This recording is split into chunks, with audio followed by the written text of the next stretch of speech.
This CCTV footage captures a woman and a man working out at their local gym. The footage looks nothing out of the ordinary. That is, until you learn of the truly horrifying events that took place after this.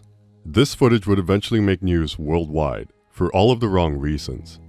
We would like to send our condolences to the family and loved ones of Molly Mclaren.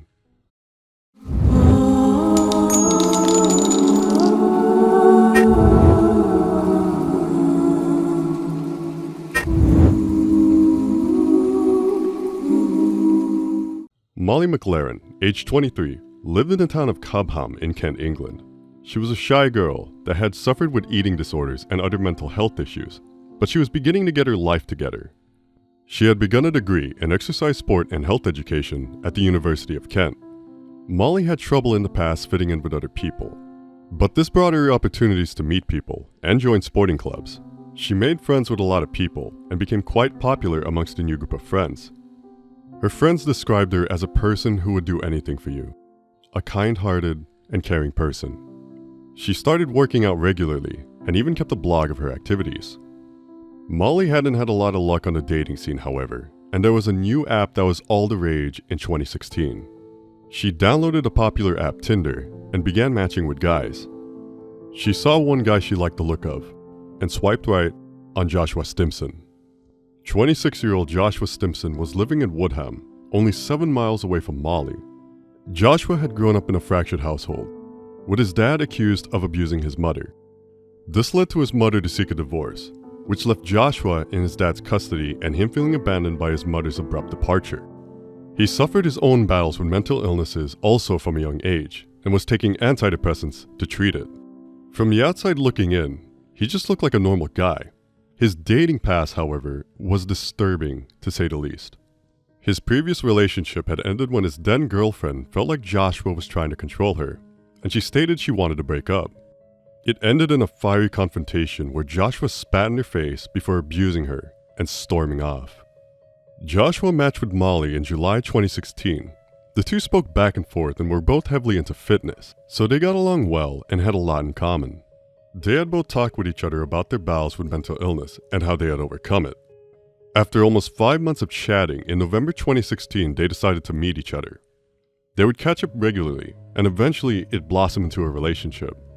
Molly's previously had no real relationships, so she was over the moon and couldn't wait to have Joshua meet her friends and family. However, when Joshua did finally meet them, he didn't really take the time to talk to them and seemed kind of uninterested. Molly's parents began to notice that he wanted her attention all of the time and wouldn't take no for an answer. If Molly had planned to go out with her friends, he would arrive at her house before she left and convince her to stay with him instead, saying he was having a depressive episode. When Molly had to study all weekend, he stayed there for the entire weekend, complaining that he had to sit there in silence while she studied, and that it wasn't fair. Molly's social life had begun to suffer, and it felt like all she ever did was cater to Joshua's needs. She messaged Joshua and said they needed to spend some time apart. And he fired back with a scathing message, insulting and abusing her for taking advantage of him. Molly consulted with her friends, who realized by this stage he was manipulative and controlling. She knew she had to break it off with him. Molly sent him a message telling him that she didn't want to see him anymore. And this led to him begging for a second chance, and even going as far as to blaming her, and saying the problems with their relationship were only in her head, and that she needed to see a GP. She began to believe it and took him back. After dating for a period of time, things had begun to improve, until Joshua slowly slipped back into his old and controlling ways. In April 2017, the pair attended Molly's aunt's 60th birthday at a hotel, and he would make derogatory comments when Molly was dancing with family members during the celebrations.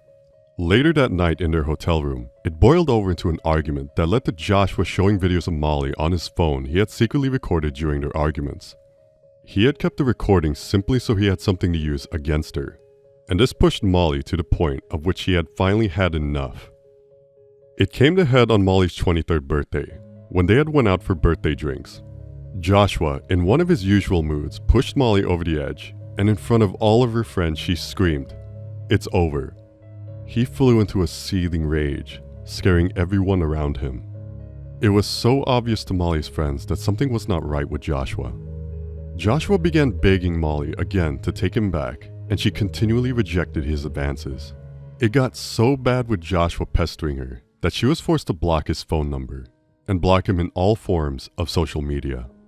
He was so hurt by this that he began trying to tarnish her reputation and started writing hurtful messages on Facebook, such as she was a drug abuser. Molly, having had blocked him, only found out through family members that Joshua was posting these messages. She printed out all of the abusive text messages, social media posts, and her phone records and went down to the Kent police station with her mother to report it. Police took down her statement, and while Molly's mother was present, police rang Joshua on a conference call and warned him that he would face prosecution if he continued. He was advised to remove the post from social media immediately. Joan recalls him protesting his innocence and even firing back at police, saying, "If you think I've done wrong, there is more to come." The officer politely replied and told the young man, "We wouldn't want Molly to come back to the station about you again, would we?" To which Joshua replied, "Wouldn't we?" The police broke the news to Molly that what Joshua had done was not classified as harassment, and in the eyes of the law, he had not committed any offense. A few days had passed, and Joshua continued to post derogatory statements online about Molly. She contacted police, but was told the officer involved with her case was on leave, and that he would return in a few days and deal with it then.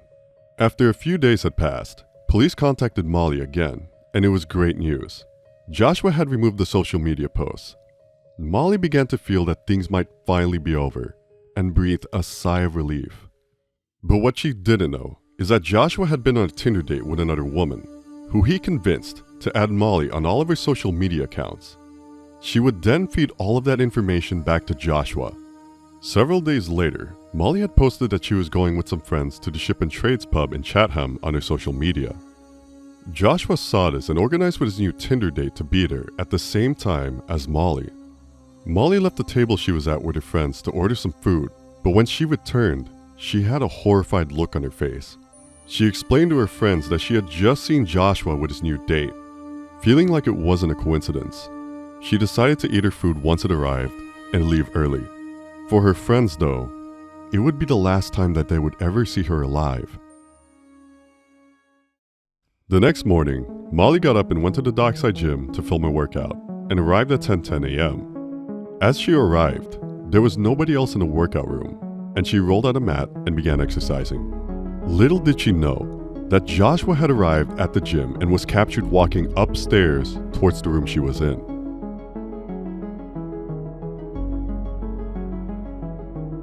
He sees Molly, turns around, and walks down the stairs.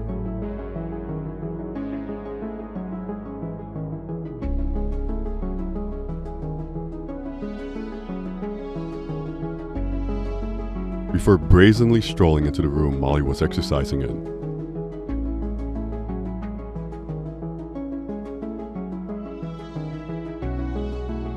He sets a mat down right next to her and begins exercising.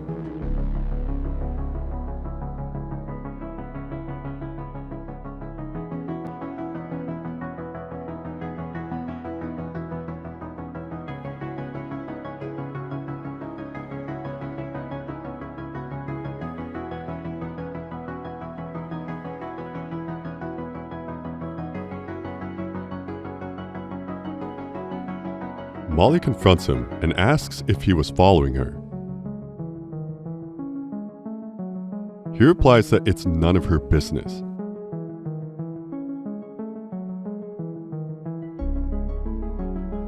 She grabs her things and moves to another part of the gym and starts sending texts to her mom and friends about Joshua. At 10:45, she sends a text to her mom, Joan. "Mom, he's turned up at the gym and come next to me." Molly also texted her friend Amy Lee at 10:59 a.m. She sent a picture of Joshua working out right next to her.